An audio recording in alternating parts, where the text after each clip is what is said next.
So one day back at the hospital, my doctor tells me he believes the alcoholic allergy is a disease. A medical disease. Yeah? A disease.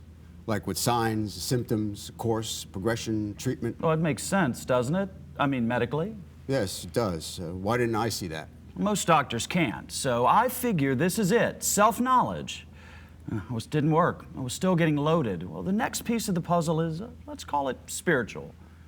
Well, one day, an old friend of mine, a hard drinker named Debbie, he showed up at my door with a message for me from Dr. Carl Jung.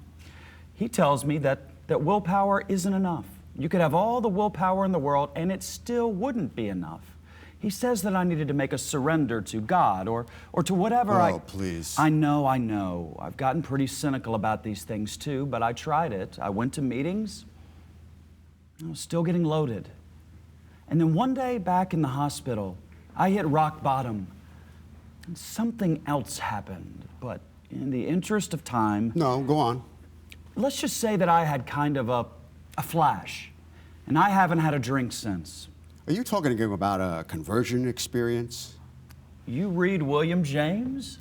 The sway of alcohol over human nature is unquestionably due to its power to stimulate the mystical faculties of mankind, usually crushed to earth by the hard, cold facts and the dry criticisms of the sober hour. Pal, I've read everything I could would help. I even tried that crazy Sigmund Freud, who all these years was telling me it was part of my toilet training. Keep firing. So what did I try and do? I tried to convert all the drunks in New York City. And how many did I get? None. Zero. All this time, something's been missing. And in that lobby last night, I knew that no one, preachers, my wife, friends, none of them could help me. Why not? Because they're not drunks. They don't know what it's like to wake up with your head bloody, a golf bag on your arms, and a woman standing over you who maybe is your wife, maybe isn't. They don't know what it's like to have the veins in your temple pounding to the bone. They don't know what it's like to have every cell in your body dry as sand, thirsting for the one thing you know will destroy you. I know. Yeah. And so last night I knew like a man knows in his gut when he's going to die, that the only way I was going to stay away from that drink was to talk to another drunk just as much as he needed to talk to me. Friend, I need your help. How can I help? I think you just have. I think we're out of time. Well, what's your rush? We've got a little more time. Okay, I'm listening. Fire away. Well, I don't know. It's what you were saying without the horse manure thrown in. It's like I'm listening to myself. See, I did all that. I flunked out of medical school twice. My father, the judge, had to come all the way from Chicago with the town doctor, the two of them dragging me back to Vermont. I didn't get my medical degree till I was 32. Didn't marry Annie for 17 years. My whole life has slowed down.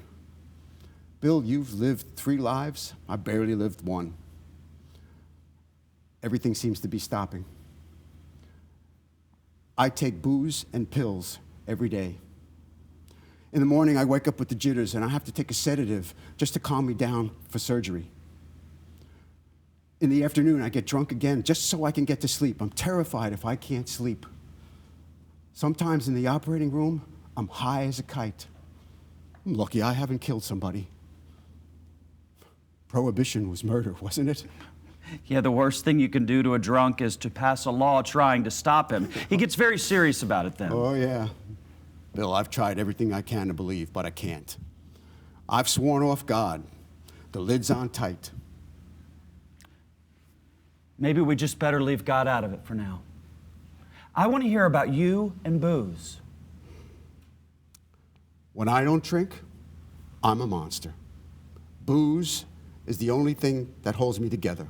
It's the one thing I can count on. And now, without it, I'm still a monster.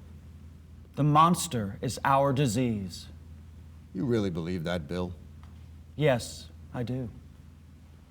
See, I always thought that a drunk was that bum under that bridge.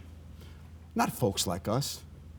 Here I am, a physician, and now I'm wondering if I'm not that bum under that bridge.